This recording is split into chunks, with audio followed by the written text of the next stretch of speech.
قوم کی حقیقی آزادی کی خاطر عمران خان پچھلے 50 روز سے قید کاٹ رہے ہیں۔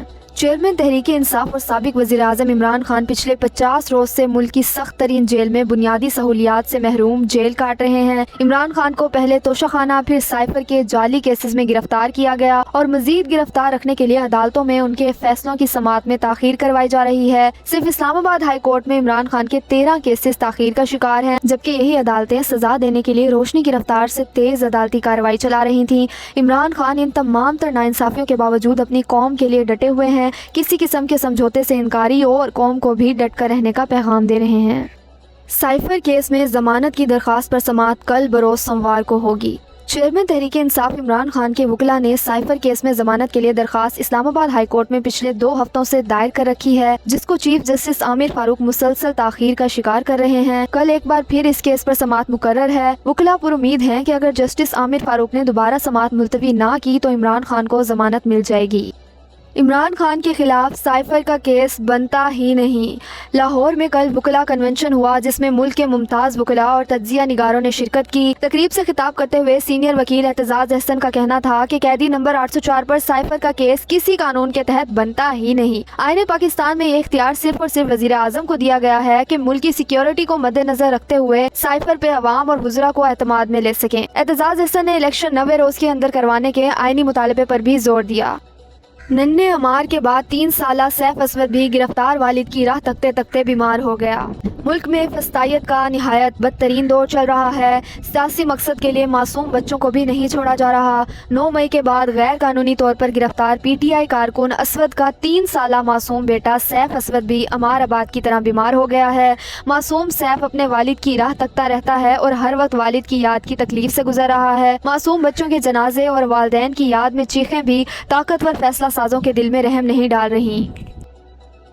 تحریک انصاف رہنماؤں کے خلاف ریاستی فسطائیت جاری۔ ایک اور پی ٹی آئی رہنما کو بغیر کسی ٹھوس الزام کے گرفتار کر لیا گیا۔ اس مرتبہ نشانہ سابق رکن قومی اسمبلی اور صدر پی ٹی آئی باجوڑ گل ظفر خان بنے، جنہیں سینکڑوں لیویز اور سادہ لباس اہلکاروں نے ان کے گھر پر حملہ کر کے حراست میں لے لیا۔ ملک غربت کی تاریکیوں میں ڈوب رہا ہے۔ 40% عوام خط غربت سے نیچے زندگی گزارنے پر مجبور ہے، لیکن ہماری حکومت کو فسطائیت قائم رکھنے سے فرصت ہی نہیں مل رہی۔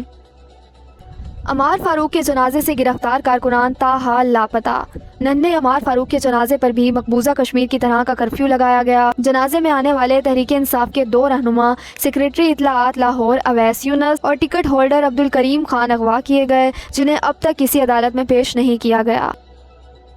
9 مئی واقعات میں گرفتار پی ٹی آئی کارکنان کے خلاف کوئی ثبوت نہ مل سکا۔ 9 مئی کو ریڈیو پاکستان پشاور کی عمارت کو جلانے کے کیس میں عدالت نے اپنے فیصلے میں لکھا ہے کہ ابھی تک پولیس واقعے کی نہ کوئی C C T V footage record پر لائی ہے، نہ کوئی عینی شاہد ہے، نہ کوئی گواہ ہے اور نہ کوئی کال یا واٹس ایپ ریکارڈنگ ہے۔ عدالت نے مزید لکھا کہ عصمت اللہ، سدیس خان، سہیل، ذیشان اور عمر یہ سب چھوٹے بچے ہیں، ان کا ایسے جرائم سے تعلق مشکوک نظر آتا ہے۔ 9 مئی کے بعد چھوٹے بچوں تک کو گرفتار کر لیا گیا تھا اور مسلسل 5 ماہ قید رکھا گیا۔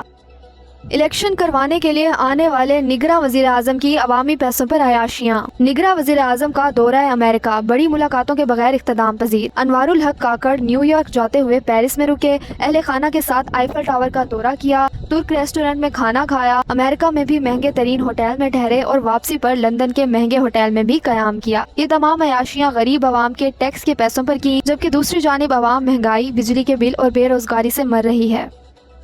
پی ڈی ایم کی 1.5 سالہ حکومت نے عمران خان کا ہر فلاحی منصوبہ عوام سے چھینا اور ملک تباہ کر دیا۔ ورلڈ بینک کی پی ڈی ایم دور حکومت میں مچائی گئی تباہی کی رپورٹ پر رد عمل دیتے ہوئے رہنما تحریک انصاف فاروق حبیب کا کہنا تھا کہ نواز شریف کے بھائی شہباز شریف اور سمدی اسحاق ڈار نے ورلڈ بینک رپورٹ کے مطابق صرف پچھلے 1 سال میں غربت میں 40% اضافہ کیا ہے۔ 9 کروڑ 50 لاکھ پاکستانی غربت میں زندگی گزارنے پر مجبور ہیں۔ عوام سے عمران خان کا دیا گیا مفت علاج کا صحت کارڈ بھی واپس چھین لیا گیا۔ آٹا، بجلی، گیس، گھی، چینی سب ریکارڈ مہنگی کر دی گئی۔ عمران خان کا دور بہت اچھا تھا، اب تباہی ہی تباہی ہے۔